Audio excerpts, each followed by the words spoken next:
What if I told you that for a while I was part of a gorilla's family? That an animal most people fear saw me as one of its own? It sounds unbelievable, right? But it happened. And even now, when I think back to those moments, it still feels like something out of a dream. This isn't just any story. It's one of connection, trust, and a bond that defied logic. I never expected to find myself in this situation. I never planned for it. And I definitely never thought a gorilla, one of the most powerful animals on Earth, would treat me as if I belonged to his world. But sometimes, the most extraordinary things happen when you least expect them. It all started with a single moment, a single glance. That changed everything. I still remember that day vividly. The way the jungle felt so alive, the distant echoes of birds and rustling leaves, the heavy, humid air pressing against my skin. I had no idea that within minutes my life was about to take a turn I could never have imagined. But before I take you deep into that journey, I need you to understand just how incredible these animals are. Gorillas share nearly 98% of their DNA with us. They feel joy, grief, love, and even form lifelong bonds, just like humans. They play, they mourn, they protect each other fiercely. And yet, despite their gentle and intelligent nature, they're often misunderstood. Many people see them as just wild animals, huge, intimidating creatures that should be feared. But I learned firsthand that they are so much more. Imagine being in the presence of something so powerful, yet so gentle. Imagine locking eyes with a creature that could overpower you in an instant, but instead chooses to trust you. Imagine looking into those deep, intelligent eyes and realizing that it sees you, not as a threat, not as an outsider, but as family. This is the story of how I became part of a gorilla's world and how he became a part of mine. The first time I saw him, I wasn't sure if I should run or stay completely still. He was massive, his dark fur blending into the thick jungle behind him, his powerful chest rising and falling with slow, deliberate breaths. He wasn't just any gorilla. He was a silverback, a leader, a protector. And I was just standing there, frozen, unsure of what to do. I could feel my heart pounding in my chest, my breath catching in my throat. I had read about gorillas before, how intelligent and social they were, but reading about them and standing face to face with one were two entirely different things. He was watching me, his deep brown eyes scanning me with an expression I couldn't quite read. Was it curiosity, caution, a silent warning? For a moment it felt like time had stopped, and I was trapped in this intense, wordless conversation with a creature far stronger than I could ever be. Then something unexpected happened. He didn't charge, he didn't growl, he didn't even move aggressively. Instead, he simply sat down. Just like that. As if he had decided I wasn't a threat. As if he was comfortable with me being there. I could barely process what was happening. Every instinct in my body told me to be careful, to keep my distance, but something about his calm demeanor made me stay. Slowly, carefully, I lowered myself to the ground, mirroring him. He tilted his head slightly, watching me with quiet curiosity. It was the first time I felt like he was trying to understand me just as much as I was trying to understand him. Over the next few minutes, we just sat there, staring at each other, the sounds of the jungle filling the silence between us. And then, almost as if testing me, he reached for a nearby branch and plucked a few leaves, chewing them slowly. I didn't know why, but I felt an urge to do the same. I hesitated for a moment, then picked up a small leaf from the ground and held it up. I wasn't sure if he'd even care, but the moment I put it in my mouth and mimicked his chewing, something changed. His posture relaxed even more, and for the first time, I saw it. That flicker of recognition in his eyes. It was as if, in that small action, I had done something familiar, something that made sense to him. He huffed softly, almost like a quiet approval, then continued eating. It was a simple act, but in that moment, It felt like the first step toward something much bigger. I sat with him for what felt like hours, neither of us moving too much, just existing in the same space. It was strange. How natural it started to feel. How safe I felt despite knowing the power he held. And then, just as I was starting to believe that this was some kind of peaceful, once-in-a-lifetime moment, I heard something in the distance. A rustling sound. A low grunt. And then, another set of eyes watching me from the trees. My heart stopped. Because that was the moment I realized I wasn't alone with him anymore. For a moment, I didn't dare move. My breath hitched as I slowly turned my head, scanning the dense jungle around me. The rustling grew louder, and then, emerging from the thick foliage, I saw them. More gorillas. A female first, her dark eyes locked onto me with curiosity, her movements cautious yet confident. Behind her, a younger one, maybe a juvenile, clung to a branch before dropping onto all fours and inching closer. My mind raced. Was this a good sign? Or a bad one? I glanced back at the silverback, my silent companion who had been watching me for so long. He let out a deep, steady breath, almost a low rumble in his chest. The others paused, as if waiting for some kind of unspoken signal. Then, to my amazement, he simply turned his head away from me and continued eating. It was subtle, but I understood immediately. He wasn't alarmed, he wasn't tense, and if he wasn't worried, maybe I didn't need to be either. Slowly, the female moved closer, her gaze flickering between me and the silverback. Then, without hesitation, she sat down just a few feet away, mimicking his posture, her arms resting on the ground, her dark fur catching the light that filtered through the trees. The juvenile, less hesitant, scrambled forward and plopped down, watching me with wide, curious eyes. I let out a breath I didn't realize I had been holding. This was it. I wasn't just in the presence of one gorilla anymore. I was sitting among them. And even more incredibly, they were letting me. As the minutes passed, the tension in my body eased. I stayed as still as I could, only moving when they moved. If they scratched their arms, I casually did the same. If they adjusted their posture, I shifted slightly. I wasn't sure if it mattered, but I wanted to show them I wasn't a threat. And then, something I never expected happened. The juvenile, small and full of curiosity, took a few hesitant steps toward me. I held my breath. He paused, tilting his head as if assessing me. And then, to my complete shock, he reached out. His fingers, rough but delicate, brushed against my hand for just a second before he pulled away. My heart pounded, not out of fear, but out of pure disbelief. That single touch felt like an unspoken question, a test. I stayed still, letting him take the lead. He hesitated, then reached out again, this time bolder. His fingers curled slightly around mine, warm and firm. It was the lightest grip, yet it held so much meaning. Acceptance, recognition, a silent understanding that somehow I was no longer just an outsider. I glanced at the silverback, half expecting him to react, to show some kind of disapproval, but he didn't. He simply continued eating, his massive frame relaxed, his gaze steady but calm. It was as if he had already decided. I wasn't a danger. I wasn't an intruder. I was something else.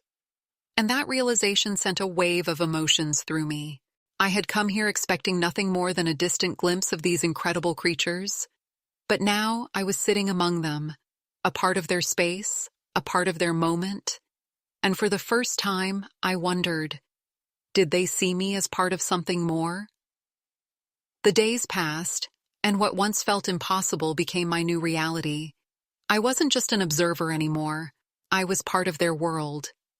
The silverback no longer watched me with cautious curiosity, but with something I could only describe as quiet acceptance. The juvenile grew bolder, sometimes reaching out to touch my arm or playfully tugging at a loose thread on my shirt. Even the female, who had been more reserved, would sit closer, her presence no longer wary but familiar. It felt like I had been given a rare and precious gift, a glimpse into a life most people would never experience. But in the back of my mind, I knew that something this perfect couldn't last forever. One afternoon, as I sat near the group, mimicking their slow, relaxed movements, something changed.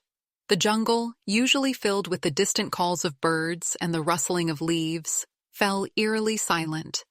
The silverback, who had been lazily chewing on a handful of leaves, suddenly went still. His eyes sharpened, his massive frame tensed.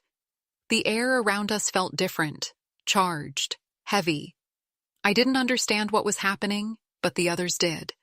The female shifted closer to the juvenile, pulling him toward her protectively. The silverback let out a low, deep rumble, a sound I had never heard from him before. It wasn't aggression, but it was a warning. And that's when I heard it. Footsteps, distant but steady. Not the soft padding of an animal, but something heavier. Human. My chest tightened. I turned my head slowly, scanning the trees, and then I saw them. Figures moving through the foliage, dressed in dark clothing, carrying something over their shoulders. My stomach dropped. Poachers. I had read about them, had seen the heartbreaking images of what they did to gorillas, but I had never thought I'd witness it firsthand. My mind screamed at me to do something, but what? I was just one person, alone, unarmed. The silverback shifted, his powerful muscles rippling beneath his fur, his eyes locked onto the approaching threat. He wasn't afraid. He was ready to defend. But I knew what could happen if he tried. I had seen too many stories of gorillas being killed for simply protecting their own. I swallowed hard, my heart hammering in my chest. I had to make a choice. Do I stay and risk drawing attention to them? Do I try to intervene? Or do I do the one thing that might actually keep them safe? Leave? The thought crushed me. But deep down, I knew the truth. If I was found here, with them, it could make things worse. These poachers weren't just looking for animals. They would see me as a problem. And I couldn't be the reason something happened to this family. Slowly, carefully, I shifted backward, keeping my movements as quiet as possible. The juvenile watched me, confusion flickering in his eyes. The female clutched him tighter, sensing the tension in the air. The silverback's gaze met mine for just a moment, and I felt it, an understanding. He knew something was wrong. He knew I was leaving. And yet, he didn't stop me. He simply turned his massive head back toward the trees, watching, waiting, preparing. With every step I took away from them, my chest ached more. This wasn't how I wanted it to end. I wanted more time. I wanted to stay. But this wasn't about me. It was about them. And if leaving meant keeping them safe, then that's what I had to do. I took one last look back, memorizing the way they sat together, the way the silverback stood like a silent guardian, the way the jungle seemed to fold around them like a shield. Then, without another word, I disappeared into the trees, my heart heavy with the weight of goodbye. The walk back felt longer than ever. Every step away from them felt like I was leaving a part of myself behind.